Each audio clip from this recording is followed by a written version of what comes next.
I call it the secret of the corn. You plant 3 or 4 kernels of corn, you don't get back tomatoes, you get back corn, and you get back a lot more corn than you get. So what you sow, what you plant, you will reap. This So episode is sponsored by AI, your superpower. If your business feels stuck or overwhelmed, the answer isn't working harder. It is working smarter with AI. Take our free personalized assessment, the AI Opportunity Finder, and discover exactly how AI can save you time, boost profits, and simplify your operations. Plus, get our exclusive AI toolkit to help you start fast. Visit start.aiyoursuperpower.com to find your best AI opportunities and book your free discovery call.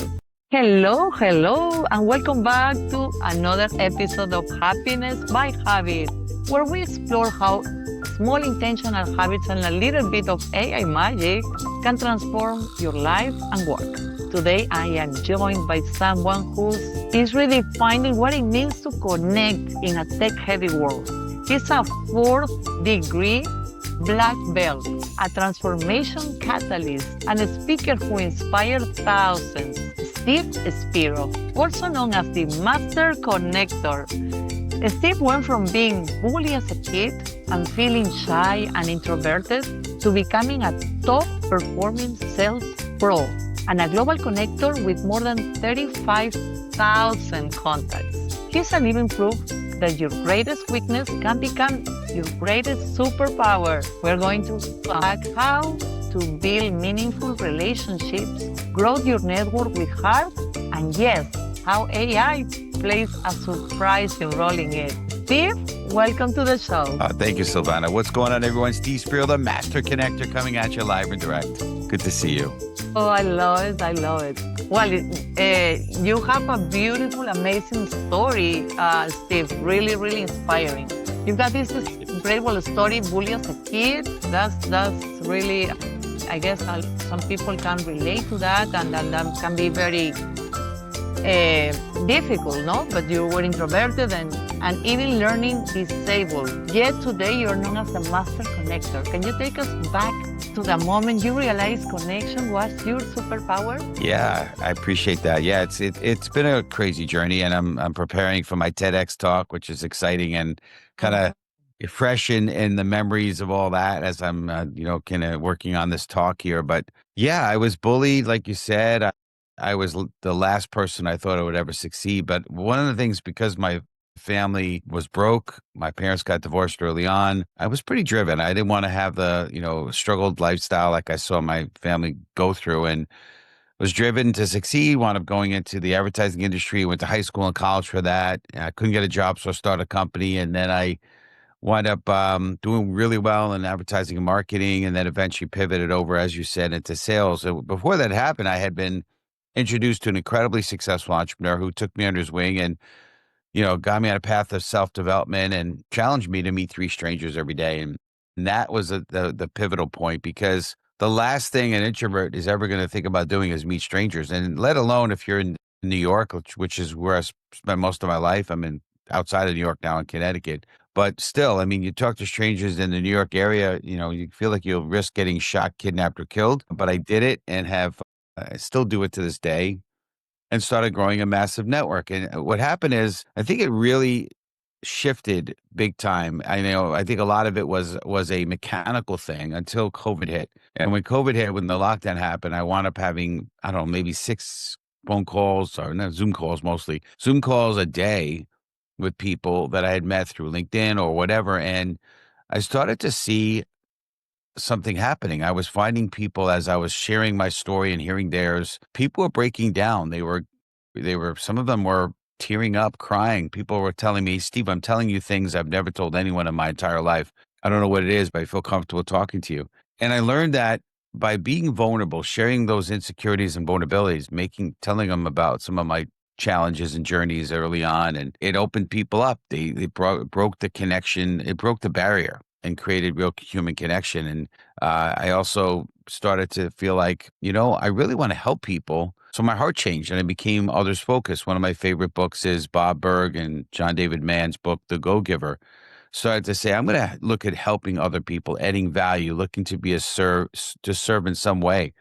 And those things really made a difference. And so that's really when I really think it really shifted. It had been shifting all along, but a major shift at that point. And I realized, there maybe is something here, some kind of formula here, if you will. And formula sounds manipulative. I don't mean it that way, but how to really create a real connection through those things. And so I formulated it, it wound up becoming a big foundation to my book, The Tao of a Master Connector. It's the being authentic, being others focused, having grit, and building community and growing connections. It turns out it's the same four pillars I use for we have our LinkedIn Live show that we do, the Master Connector show, and it's what I speak about on stages. So it's just it's been an amazing journey, but it's been a real discovery, and I really want to bless the world with what I've learned through this journey. And you do that very well, Steve. That is amazing. 35,000 connections. And I think it comes down to authenticity. That's something that really comes across, and you are really truly want to help and want to connect and want to, help people share their gifts and put people together. That's very powerful. And that is a gift that you have. And thank you for sharing it with the world. Let's Thank talk a little bit about that big day that you're planning ahead of you. Is the TEDx, the Red Circle. TEDx speaker myself, I exactly know what you're going through, and it can be super exciting, but really, really like it takes a lot of energy and concentration to prepare for this big day. Yeah, I appreciate that. Yeah, it's been a journey. It's been, obviously I put it out to the universe that I want to be on a TEDx stage, not because of an ego thing, because I believe that I have a message that I really want the world to hear. And so I got selected. The crazy part is there's 25 of us that are speaking in one day. It's insane. The organizers got it really well organized. We're all doing 10-minute talks. It's going to be short, succinct, but it's going to be, and I'm hearing all of the other speakers, and there were some powerful speakers. It's not just a whole bunch of people. Every single one of the speakers are incredibly powerful. So yeah, it's going to be a great day. Whoever invests the time and whatever minor money is to be at the event, I think they're going to be really blessed. Absolutely, absolutely. That's amazing. Looking forward to it. That's going to be a really Yeah. inspiring opportunity. Very nice. Let's talk about AI a little bit. Technology, AI. You say that we're more connected than ever, Italy, but more disconnected emotionally. How do you think tools like AI can help or hurt authentic human connection? Yeah, I think we got to be careful with AI. I think it's a good tool, and I use it to this day. I use it for certain things that are day-to-day tasks, but nothing can take the place, and I don't think that'll ever change. Nothing can take the place with real human connection. So although you could use AI to help formulate some messaging. Like I'm dyslexic, as you mentioned, learning disabled and dyslexic. So, writing is not the easiest for me. Reading is certainly not easy. But with AI, I could take a message and I could make sure that I'm not messing things up because spell check's great, but it doesn't really help often with context. So I'll use AI for helping with that, but also I'll use it to help me with posts. But again, it doesn't take the place. I have people and I've used some tools at one point where it starts initial conversations. And once the person responds, now it's up to you to really keep that conversation going. But to me, ultimately, yeah, messaging back and forth, that's great. But to me, it all comes down to an actual conversation on Zoom or Teams or in person coffee. It doesn't matter. That's the way that real connection happens. And you can't use AI to do that. Now you could maybe use AI to kind of facilitate initial conversation, but I believe that and yeah, I know there's deep fakes and all that kind of stuff that you hear about now, but people, people know. And being in business development, I've heard there are tools out there that could use your voice and they could do outreach with your voice. But what if the accent or the way they pronounce the name doesn't make sense? People will see it. They'll see the inauthenticity of it because it's not you, and now you've lost your opportunity probably forever. So that's the challenge with AI. Absolutely. I can agree to that as being the AI superpower strategist myself. I see that the power of AI can be really, really is super powerful. But if used incorrectly, can be really damaging. So Yeah. to your point, I believe that AI can definitely make us more authentic if done properly. It can enhance our message. It can enhance once he knows the right information, once we feed it the right information about who we are, how we Yeah. our tone, who we serve, and once we use it properly, that definitely can make a big difference. Yep. Enhance human connection when used with intention, definitely. Yeah. Yeah. One thing I've noticed is it likes to throw in, what is it? The long dash. There's a name to that. I Oh forget. yeah, the Yeah. long dash. Yeah. And so when I do use it, I make sure to go in and remove it because I've had people call on me. They're like, oh, I see you use the AI in that, right? Because you have the long dash. So simple things like that. You got to look at what you get back and obviously validate it, read through it. Validated, You yeah. can't take it straight up as gospel. You got to make sure you validate it. It represents you. Absolutely, definitely. Let's talk about LinkedIn. Your LinkedIn magic. If you've built a LinkedIn audience of over 35,000 connections, what are your top three habits for building meaningful relationships online that actually convert into opportunities? For sure. Well, now I'm capped out over 30,000 connections. So that sucks. I wish LinkedIn will reconsider that, but you could get unlimited followers. But so now but prior to that, a habit was reach out and send connect requests on a daily basis. And that's how one of the ways I grew and being intentional about how to send out those. And one way is you can go in if you have a particular industry you're focused in on, you could do a search based on industry. But another way to do it is you can go into I think it's called the who you may know section of LinkedIn. And there's different categories. And, that saves you because I think if you don't have the paid version of LinkedIn, which I don't still, you can have a limited amount of searching. So you don't have to use a search. You can go into that section and then based on maybe it's an area, maybe it's the New York City metro area, people you want to connect there. So there's that section. Or maybe it's the industry you're in. It could be that section. And you go and you can connect away and do that. That was a habit. But today, because I'm capped out, some of my habits have to be get rid of some people that I'm not actively don't respond to me on LinkedIn or whatnot, and I'll delete them or unconnect with them, I should say. But other than that, another habit is I love it. It's the reconnect feature. It's catch up they call it, and it allows you to say happy birthday or congrats on your work anniversary or congrats on your job promotion or job change. So I like that, and I'll click the button. I don't do anything custom with it. And when and if they respond, then I'll make something a little bit more custom where I'll just encourage to get on a call. Going back to the first habit of connecting daily, one of the things I do when somebody new connects with me, I always ask to get on a call. I said, let's get on a call. And I'm very intentional. It's very clear. I'm not looking to pitch. Very important. Ditch the pitch. There's too much pitch slapping going on out there. That's with a P, not a B. And so you wanna make sure I do that on a regular basis, reach out. And so when in addition to a new connection where I'm asking to get on a call, in regards to reconnect messaging, when they respond, thank you for the birthday wishes, I might say, yeah, absolutely. It's great that we're connected, but let's catch up. Let's get on a call. And I use certain messaging. It's not exactly that, but I'm always looking at the WIFM, right? The what's in it for me. The WIFM being I have a large connection. Maybe I can open some doors. I've got a very broad experience skill set. Maybe I can help provide some perspective. I'm always looking for ways to add value, and I want to make it clear that they're not going to be pitched on a regular basis. So a second thing is to reconnect on a regular basis. And the third habit that I do is I post regularly, so Mm. yeah, and that's why having, I think, a large connection base on LinkedIn is important because if you're going to use it and you're going to publish or produce or put out content, do you want more eyeballs to see it versus less? And my advertising marketing experience, the more the more eyeballs that see what you're doing, the better, right? So I'm putting out content in my case daily.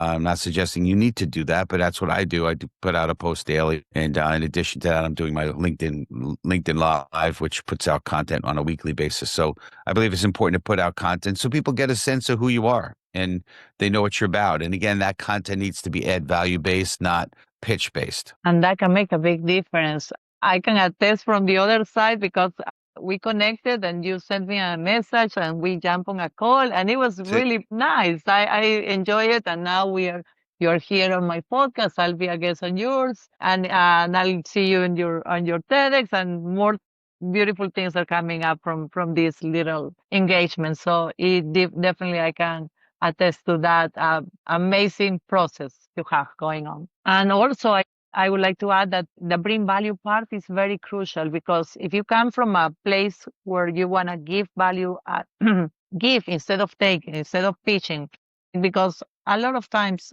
I don't know, I'm sure you get a lot of our listeners get many messages of people soliciting and trying to pitch like a really as soon as they connect they say, oh, I do this, you want to buy, you want to buy, you want to buy, like really annoying. It can be like super the wrong way to get connected, so that's definitely very critical and valuable. Yeah. I really, I try to be nice when people pitch me. I actually have a message that I crafted and I basically say, I appreciate the aggressive approach, but I do business with people I know, like, and trust. So, I'm open to get on a call with you to learn about each other personally, professionally, but not to be presented. So if you're open to that, let's jump on a call. And I feel like it's a nice way of slapping them upside the head and basically saying, stop pitching. Exactly. Oh my gosh, that's a good one. I might Yeah. take some my borrow that technique, Steve, because that definitely is in their best interest to do it the right way. Because just being too aggressive and without value is can be really And some of annoying. that is AI, by the way. Some of that is That's AI. right. And that's, I And think, one of the not so great ways of using AI. Yeah. yes, because AI can be customized and the AI tools can be customized and presented in a way that definitely can make a big difference and it can Hmm. present in a emotional, personable way as Hmm. opposed to just robotic, Yep. just basic, salesy uh, Right.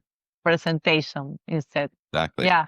Let's talk a little bit about vulnerability. You often say in our weakness, there is power. Can Mm. you share a moment where leading with vulnerability helped you make a deeper connection or to open a surprising door? Yeah. I mean, that, we kind of started by talking about it, right? In the COVID lockdown times when I was really, sharing some of those insecurities and vulnerabilities, that's when people started opening up. And, as a speaker, and I'm less this place in my speaking career these days, but I've heard it said when you're in front of a group, if you share that you're nervous rather than, just being nervous, but you share, I'm a little nervous in front of you guys, that brings walls down. People are more empathetic to you because they probably, and, we know that in the speaking, I mean, for most people, speaking is up there with the biggest fears of, like, fear of death, right? And, Oh, it's, yeah, yeah, that's crazy. yeah, yeah. So being vulnerable and being able to share that, or, I remember my mentor said he was speaking in front of a large group and I guess he had gone for lunch and it was one of those events where you needed to wear a tie. I don't think he had an extra tie with him. And so when he went on stage, he had a tie with a big stain that he got from lunch earlier. No. And he said to the group, he said, hey, I know you guys are looking at my tie and looking at this big ugly stain. Here's what happened. So he acknowledged it, rather than then, like, not saying anything. And then people are thinking, like, what's up with the ugly stain on the tie? So it's important to acknowledge right away. But I think in general, showing some of your vulnerability and your weakness. I mean, I think that for me, dyslexia has been an incredible blessing for me because it gave me the ability to be a creative problem solving person, and so I think I've learned that you could take some of the things that are what most people are afraid to share, and you could put it out there as a part of who you are. And I think, people, what I've seen is people, the walls come down, and it's a great way to really connect with people. And it's amazing how many people would open up to me and tell me things. I'm like, man, I feel like a therapist right now because they're telling me stuff that they probably wouldn't tell a lot of people. But that's because I shared some vulnerability and I led with my weakness. And I believe that the other piece of it is, I will say this, is once you find peace within yourself and you become whole, which it took me some time to do. Then by being vulnerable and sharing that weakness and not really caring about that, if you will. I don't mean being callous, but just not, because for a long time I was very stoic. I was very, because I was so wounded and broken, I didn't want anyone to I didn't want to share some of those weaknesses. And, it was like the nerve endings were still exposed. So I didn't want anyone to get close. But all I did was I created a wall around myself. But the minute I started to share and open up, I actually found power, if you will. And I don't mean like ego power, but I mean, I was more confident. I was powerfully confident. The connections, as I said, became powerful. So I believe that truly in our weakness, there's power. Absolutely. Once you open up that vulnerability, people can actually connect with you because so many of them might feel the same way as you. And the way they are sharing very personal stuff is because they connected. That's very powerful. Love it. Yeah. Many of our listeners are naturally introverted, just like you were, right? What advice could you give them for getting out of their comfort zone and grow their business or personal brand? Yeah. Well, you mentioned you were introverted. I am still introverted. Hard And, to and you know, believe though, but yeah, I know. yeah. Yeah. I think being introverted is an energy thing. The way we know we're an introvert is when we're around people at the end, when we come home, we're exhausted. That's what introverts are. And extroverts are typically energized after being around people. Yeah. So, I think what we've learned as professionals, the better you are at being able to relate with people.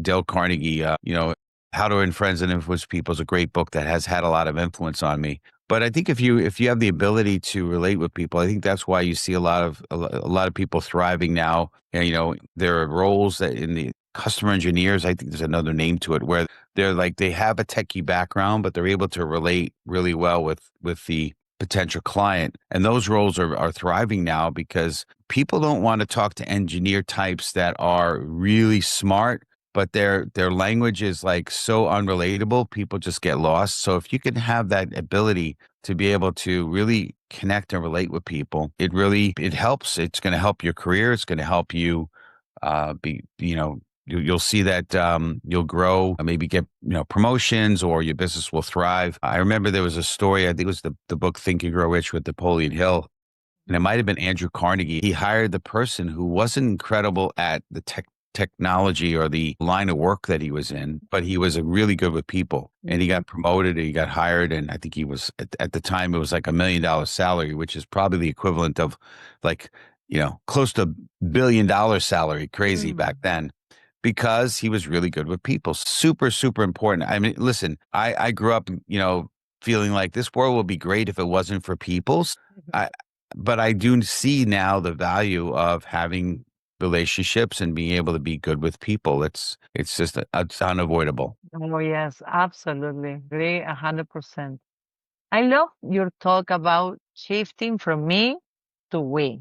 What's a small daily habit that helps you stay others focused, even when life gets busy or overwhelming? Well, that challenge to meet three strangers, I still follow That's a that good every one. day. Yeah, and I still go out there and meet people, or if I'm not meeting people through being out in the community, I'm meeting them through LinkedIn. And I'm doing that not because of me, but it's because of we. And I also encourage to get on a call to learn their story. I think people love to be heard. I think people thrive from knowing that they're being heard and they get a chance to tell a little bit about their background. So that helps in itself. But the second piece is whenever I'm doing a call, which I try to get on, I don't know, 3 or 4 or 5 calls a day if possible. It's probably average about three. But at Mhm. the end of every call, assuming that I feel good about that person, and 99.9% of the chance I do, I'll offer some add value. I'll say, hey, look at my connections, put a list of 6 names, or I'll say, hey, I have a networking group that I think you'd find value. Let me invite you there, or maybe have you come on my podcast, my show, right? Right. There's ways to do it, or maybe it's a recommend a book. So I'm always looking to add value because what I learned is it's the law of reciprocity. You give and then you get. And, the good book says you get it, pressed down, shaken together, running over. So I call it in my book, I call it the secret of the corn. You you plant 3 or 4 kernels of corn, you don't get back tomatoes, you get back corn, and you get back a lot more corn than you get. So what you sow, what you plant, you will reap. So when you give and you give consistently, you're going to be blessed. And I've had the best 3 or 4 or 5 years of my entire life, I believe, because I've given and given and given. And I'm not doing it because I'm going to get back, but it is a result of that. Well, yes. When you have a mindset of giving and thinking about the best for the others, naturally it comes back to you Yeah, like multiple times. So for sure. that's very powerful. If you have to distill your philosophy into a few steps, what's your master connector framework for people who want to grow their business and community with purpose? Yeah, I mean, I think I kind of covered it with the 4 pillars. I like to say that's my so it's number 1, be authentic. Number 2, and it doesn't have to be in this order, be others focused, right? Like you said, Silvana, right? Mhm. Number 3, have grit.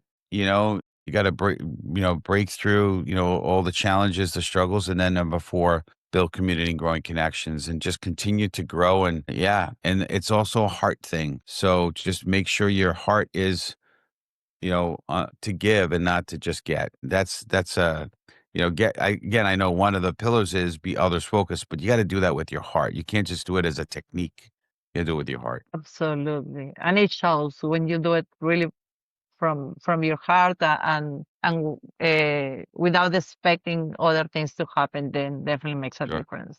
Let's talk about your why. What is your big why, Steve? Yeah, I mean, the why has evolved over the years. Yeah, I mean, early on, I think it was just to not have to struggle financially, and then eventually it shifted to wanting to have financial success and be able to have a nice house and nice cars and all that. But it really that was superficial. It wasn't until I really started to understand what my purpose here was, and I wrote a life's mission statement, which has evolved around being the light, uplift, inspire, and encourage. And I love traveling. It's a huge hot button to me. So my vision, my why, and what I want to do long term is to be paid to travel the world, speak and inspire, and be a beacon of lights.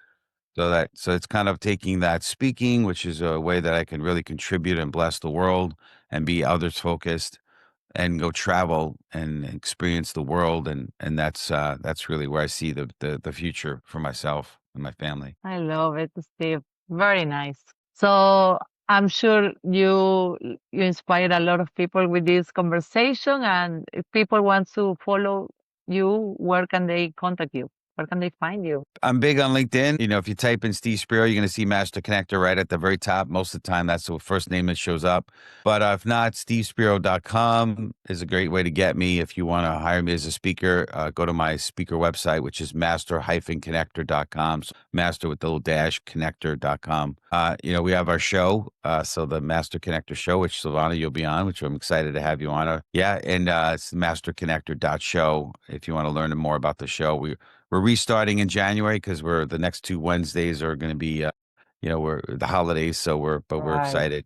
Yeah. That's wonderful, Steve. Thank you so much for reminding us that connection isn't about reaching out, it's about reaching in. It's about having the Okay. courage to show up, be real, and stay curious.